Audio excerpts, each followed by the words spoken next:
प्रधानमंत्री नरेंद्र मोदी ने आज लखनऊ में ग्राउंड ब्रेकिंग सेरेमनी का उद्घाटन किया। इसमें कृषि समेत कई सेक्टरों में करोड़ों के निवेश की योजना है। कार्यक्रम में दुनिया भर के करीब 4000 प्रतिभागियों ने हिस्सा लिया। इसमें जाने माने उद्योगपतियों के अलावा ग्लोबल इंडिया की 500 कंपनियां, विदेशी निवेशक भागीदार, राजदूत, उच्चायुक्त और प्रतिष्ठित अतिथि सम्मिलित हैं। आज से शुरू हुए ग्राउंड ब्रेकिंग सेरेमनी के साथ ही भव्य प्रदर्शनी का भी आयोजन किया गया है, जिसमें 9 से ज्यादा विशेष सेक्टर्स को शोकेस किया जा रहा है। 1250 वर्ग मीटर क्षेत्रफल में 3 दिन की प्रदर्शनी का आयोजन किया गया है। इसमें AI पवेलियन, टेक्सटाइल, लॉजिस्टिक एवं वेयर हाउसिंग, डिफेंस एवं एरोस्पेस, डेटा सेंटर, इलेक्ट्रॉनिक्स एवं IT, EV एवं नवीकरणीय ऊर्जा, फिल्म सिटी, मेडिकल इक्विपमेंट्स व ODOP प्रमुख हैं। सरकार ने प्याज के निर्यात पर से बैन हटा दिया है। केंद्रीय गृह मंत्री अमित शाह की अध्यक्षता वाली मंत्री समिति ने प्याज निर्यात को मंजूरी दे दी है। अब भारत से विदेशों में प्याज का एक्सपोर्ट किया जा सकता है। इस खबर से प्याज उत्पादक किसान खुश हैं। किसानों का कहना है कि निर्यात शुरू होने से प्याज कीमतों में बढ़ोतरी होगी। इससे उन्हें उचित मुनाफा मिल सकेगा। अभी तक घरेलू मार्केट में कम रेट होने के चलते प्याज उत्पादक किसानों को घाटा लग रहा था। चंडीगढ़ में किसान नेताओं से बातचीत के बाद केंद्रीय मंत्री पीयूष गोयल ने कहा है कि हमने मिलकर एक बहुत ही आउट ऑफ द बॉक्स विचार प्रस्तावित किया है।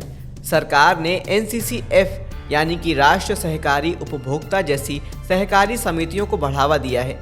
फेडरेशन ऑफ इंडिया और national agriculture cooperative marketing federation of India अगले 5 साल के लिए एक अनुबंध बनाएंगे और किसानों से MSP पर उत्पाद खरीदेंगे। इसके लिए मात्रा की कोई सीमा नहीं होगी। उत्तर प्रदेश सरकार ने राज्य की 75 ऐसी नदियों की पहचान की है जिनको नया जीवन मिलेगा। जिन नदियों की पहचान की गई है वे छोटी हैं और उनकी लंबाई 200 किलोमीटर से कम है।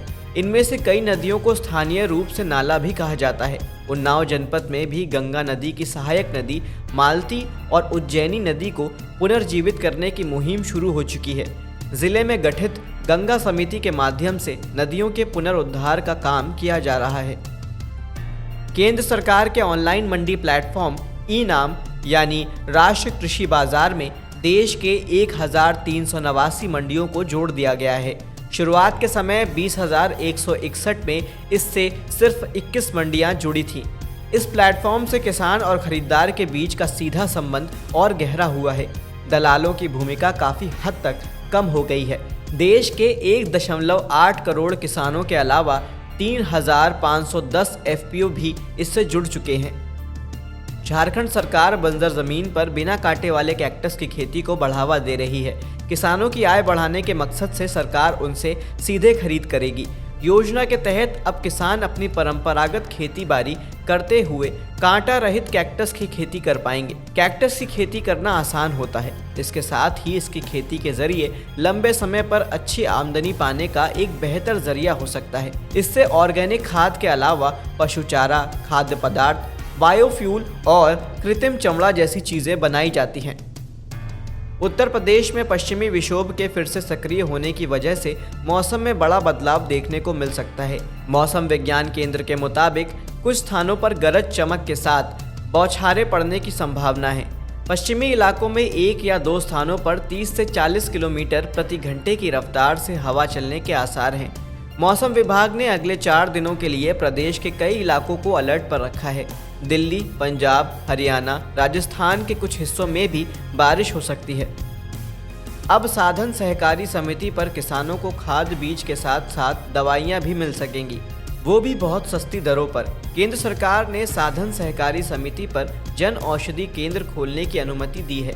इसके लिए समिति को ड्रग लाइसेंस जारी किया गया है। केंद्र सरकार ने आम जनता को कम कीमत पर दवा उपलब्ध कराने के लिए यूपी के सभी जिलों में कम से कम 5 जन औषधि केंद्र खोलने का लक्ष्य निर्धारित किया है। हिमाचल प्रदेश में सरकार किसानों को 40 रुपए के MSP पर गेहूं की खरीद करेगी। मक्के की खरीद 30 रुपए के MSP पर होगी। सरकार ने कहा है कि 2024-25 में 50,000 हेक्टेयर अतिरिक्त भूमि को सब्जी की खेती के तहत वे लगाएगी। किसानों को अच्छी गुणवत्ता के पौधे उपलब्ध कराने के लिए सब्जी नर्सरी उत्पादन के लिए उत्कृष्टता केंद्र खोला जाएगा।